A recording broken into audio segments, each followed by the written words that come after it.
March 3, 1987, Leningrad Oblast.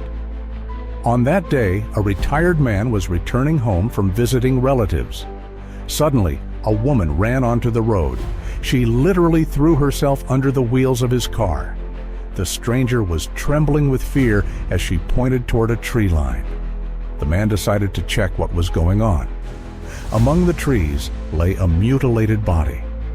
That evening, Anatoly Kostin, the head of the Department for Solving Intentional Murders, was finishing up work. Suddenly, the phone rang in his office. A body of an unidentified man had just been found near Leningrad, close to Krasnoye Selo. The detective immediately headed to the scene, taking his deputy Alexander Malyshev with him. The results of the initial examination shocked even the professionals detectives. While inspecting the scene, Kostin and Malyshev noticed that the victim had been tied up in an unusual manner, his legs pulled up to his chest and his hands behind his back. This clearly indicated that the man had been killed elsewhere, and his body had been brought to this location. The victim had no documents or valuables on him. Was it a simple robbery? But then, why the brutal torture cutting out his tongue? Later, experts determined that the man's tongue had been cut out while he was still alive. Such a crime was rare even by the late 1980s, though that time could hardly be called peaceful. Changes were already brewing in society. The experts also concluded that the victim had not only had his tongue cut out, he had been strangled. This was definitely not a simple robbery. But what was it then? Someone's revenge? Or something even worse, the work of followers of an unknown religious cult? Perhaps this monstrous crime was just the beginning of a series of murders. It was hard to surprise experienced detectives like Kostin and Malyshev, who had dozens of solved cases under their belts. But the severed tongue, why did the killers need it? What was the hidden meaning behind such cruelty? Did it mean that the victim had to be silenced at any cost? And who was the man killed near Leningrad? What secret did he take to his grave? Anatoly Kostin requested files on missing persons. It turned out that several months earlier, a man named Alexander Solovyov had disappeared without a trace. He had worked at one of the local factories. Could this be a spy trail? To be continued. The victim's relatives were involved in the brutal murder. But who exactly? It turned out that 6 months earlier, Solovyov had divorced his wife. The reason, allegedly, was his constant infidelity. At least, that's what his mother-in-law, Lyudmila Fedorovna, claimed. She said he had been fooling around with women of loose morals, drinking, and causing trouble. According to Lyudmila Vyuzhina, after the divorce, Solovyov rented an apartment and left. He never called again. His mother-in-law lamented that he didn't even care about the children he had once adored. Another oddity in the case, no one except the mother-in-law had noticed anything bad about Solovyov. At work, he was described positively. He didn't drink, didn't smoke, and constantly repeated that he loved his wife Sveta to the point of madness. He adored his children. Could the mother-in-law be lying? But why? For what purpose? Was she just bitter, or did she know something? The detectives decided to take an unusual step. On the day of Solovyov's funeral, plainclothes officers attended the cemetery. They carefully observed everything that was happening, and this wasn't idle curiosity. In criminal practice, there were many examples of killers attending their victims' funerals, saying they felt as if an unknown force was drawing them there. A day later, Kostin and Malyshev carefully examined the photos taken at the cemetery. In the background of one of the photos was a blurry figure. It was unclear whether it was a man or a woman, but the person seemed to be closely watching the funeral. The figure had only appeared in the frame for a moment. Who was it? Could it be the killer? The next day, flowers and a note appeared on the fresh grave. "Forgive me for everything. Without you, I have no reason to live in this world. But before I die, I will take cruel revenge in the name of our love." They decided to set up round-the-clock surveillance on Solovyov's grave. Perhaps the person who left the note would return. Indeed, a few days later, a woman appeared. She placed flowers on the grave, walked to the road, looked around, and only then noticed the plainclothes officer. She immediately started running. She managed to escape pursuit, running onto the highway and trying to flag down a taxi. The woman was lucky. A cab driver stopped nearby. The stranger quickly jumped into the back seat and ordered, "Drive fast!" At that moment, the officers appeared. The driver immediately sensed something was wrong and refused to take the strange passenger. The detained woman turned out to be Natalia Korotkova. During interrogation, it was revealed that she was Solovyov's former classmate. They had known each other since childhood and had planned to marry when they grew up, but then Sveta appeared. The girl had completely captivated Alexander. It was like some kind of spell. Moreover, Sveta's mother had interfered in the relationship. She had hinted that if Alexander married her daughter, his career would flourish. Many in the investigative team thought the motive was clear: simple jealousy. Natalia Korotkova had killed Solovyov to avenge her humiliation, but the note she left at the grave seemed like a diversion. It was unclear why Korotkova would cut out Solovyov's tongue. There were too many unclear details in the case. Moreover, during one of the interrogations, Korotkova admitted that she knew why Solovyov had divorced his wife. He wasn't the womanizer his mother-in-law had made him out to be. It turned out there was a terrible secret in the family. Both of Alexander's sons were not his, but from another man. The deceived father had only found out about this 9 years later. Kostin and Malyshev realized they had to approach the case from a different angle. A police officer, disguised as a plumber, visited the apartment where Solovyov's ex-wife and mother-in-law lived. The pseudo-plumber pretended to inspect the pipes while observing the surroundings. It was clear at first glance that Solovyov's former relatives were living comfortably, even though only the mother-in-law, Lyudmila Fedorovna, worked in the family. She held the position of deputy director for administrative and economic affairs at one of the vocational schools in Krasnoye Selo. But the most interesting part was yet to come. Just as the officer was about to leave the apartment, a man dressed in casual home clothes emerged from the bedroom. It turned out to be a man named Igor Kosik, and he was the biological father of Solovyov's sons. Kosik sat at the table while the mother-in-law kept pouring him drinks, and then she put him to sleep in one of the rooms. In the morning, Kosik woke up in the arms of her daughter, Svetlana. Lyudmila Fedorovna reassured him, "It happens to everyone. Besides, you're a handsome guy. Stay friends for now, and we'll see how fate unfolds." When Svetlana Vyuzhina became pregnant, Kosik proposed to her as she was carrying his child. But Lyudmila Fedorovna unexpectedly objected. The truth came out too late. The cunning woman had been lying all along. Her daughter had never intended to divorce her husband. Kosik was merely a sperm donor for Svetlana, needed only to conceive children. A scandal erupted. Igor Kosik asked why they had played with his feelings like this, to which Lyudmila Fedorovna simply replied, "I always wanted grandchildren." Svetlana Vyuzhina gave birth to twins. The cynical secrets of Solovyov's family were shocking. Perhaps Igor Kosik was the brutal killer. He might have decided to eliminate the deceived husband to marry Svetlana. But then, why cut out Solovyov's tongue? At that moment, new information came in.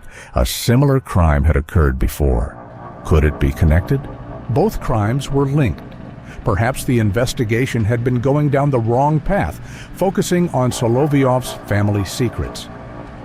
During the first interrogation, a repeat offender confessed, "Yes, I killed Solovyov.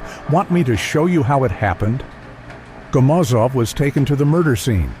No one suspected that the hardened criminal had already thought everything through. Gomozov described how he had committed the murder, but Anatoly Kostin began to have doubts. There were too many inconsistencies. One of the detectives suddenly asked, "What did you use to transport the body?" The question caught Gomozov off guard. "I don't remember," he said. It was immediately clear that the man was lying. Suddenly, the criminal pushed his guard aside and bolted into the forest. The repeat offender ran headlong until he reached a river. It was March, and the ice was unreliable. There was only one option left: to swim across. At that moment, a voice behind him shouted, "Stop, or we'll shoot." It turned out that Gomozov had confessed to the murder with one goal in mind: to escape during the investigative experiment. The investigation seemed to have hit a dead end. They had to start all over again. Kostin and Malyshev analyzed the case materials repeatedly. The detectives spoke with Solovyov's neighbors. Soon, an interesting detail emerged. Just before the new year, the neighbors had seen Solovyov getting into a Zhiguli car. But he wasn't alone. His mother-in-law, Lyudmila Fedorovna, was with him. So, had Vyuzhina been lying all along? But why? What other secrets was this strange family hiding? Could the killer still be among them? Meanwhile, Alexander Malyshev found a new lead. It turned out that Solovyov and his mother-in-law had had a loud argument the day before his disappearance. Solovyov kept repeating, "I hate her. She ruined my life." It became clear that the man had discovered some terrible secret, and that was likely the reason for his death. The gruesome details of the crime indirectly supported this theory. The victim's tongue had been cut out, as if to silence him. Covert surveillance was set up on the ex-wife and mother-in-law.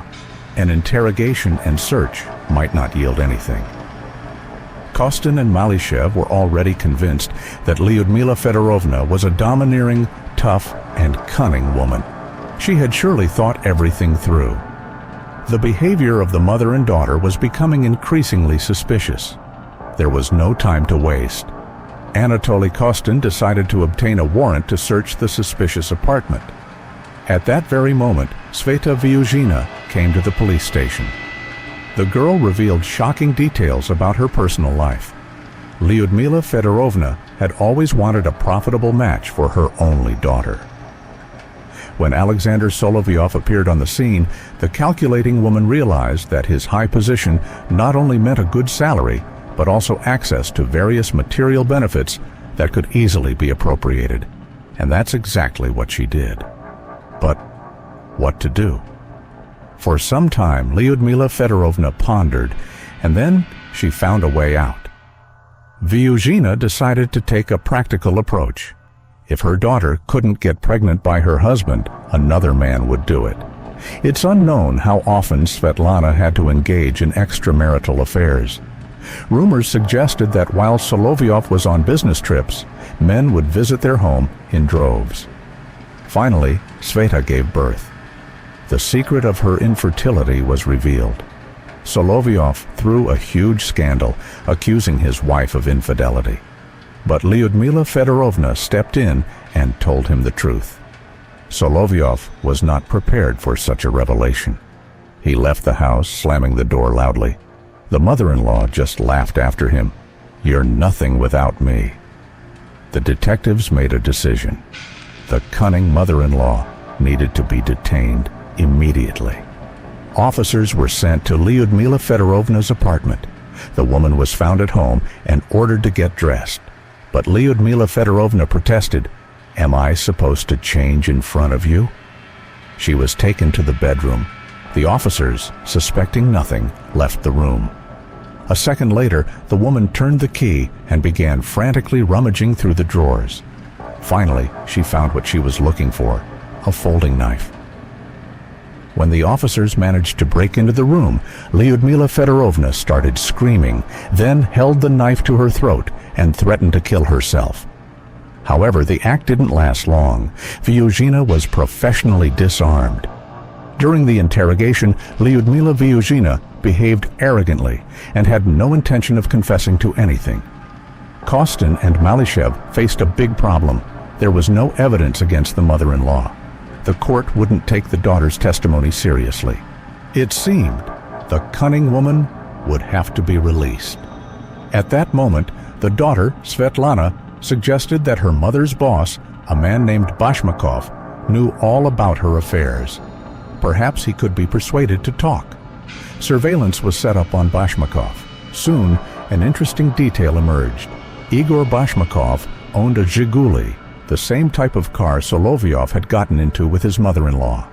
When Alexander Solovyov saw the results of the examination, he realized it was all over. "Write it down," he muttered. "I killed Alexander Solovyov." The cruelly deceived husband had decided to take revenge on his cunning mother-in-law. One day, he came home from work and called her into the kitchen. There, he announced that he wanted a divorce and a substantial financial compensation. Lyudmila Fedorovna laughed. "I won't give you anything. Get out of my house." In response, Solovyov threatened to report all her secret schemes and embezzlements to the BKHSR, Bureau for Combating Economic Crimes. For a few minutes, the mother-in-law was silent. For the first time in her life, she didn't know what to say. Then she smiled and agreed. The next morning, Vyuzhina hurried to Bashmakov and told him everything. He panicked. They had been stealing together. But the cunning woman reassured him, "I know what to do." For the death of her son-in-law, Lyudmila Fedorovna promised to pay well and immediately laid out 5,000 rubles on the table, a huge sum at the time, enough to buy a Zhiguli. Bashmakov's eyes lit up with greed. For several days, Vyuzhina and Bashmakov plotted how to kill Solovyov, and finally, they came up with a cunning plan. The mother-in-law informed her son-in-law. A few minutes later, the mother-in-law entered the office. She smiled maliciously.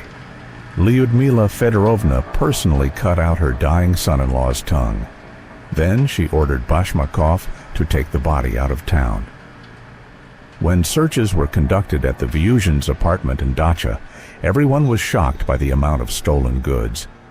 It turned out that the crafty mother-in-law had embezzled over 100,000 rubles, an astronomical sum at the time. Rumors said that part of the stolen money had been well hidden by Lyudmila Vyuzhina. But where? She never told anyone. Even at the trial, she claimed she was innocent.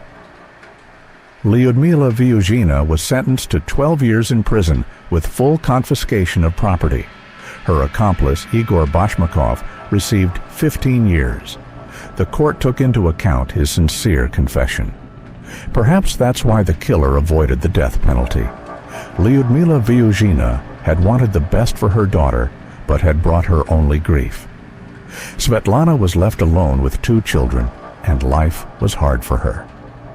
The turbulent 1990s were beginning. However, this story didn't end there. Many years later, on the day Lyudmila Vyuzhina was released from prison, a woman was waiting for her at the gates. To be continued.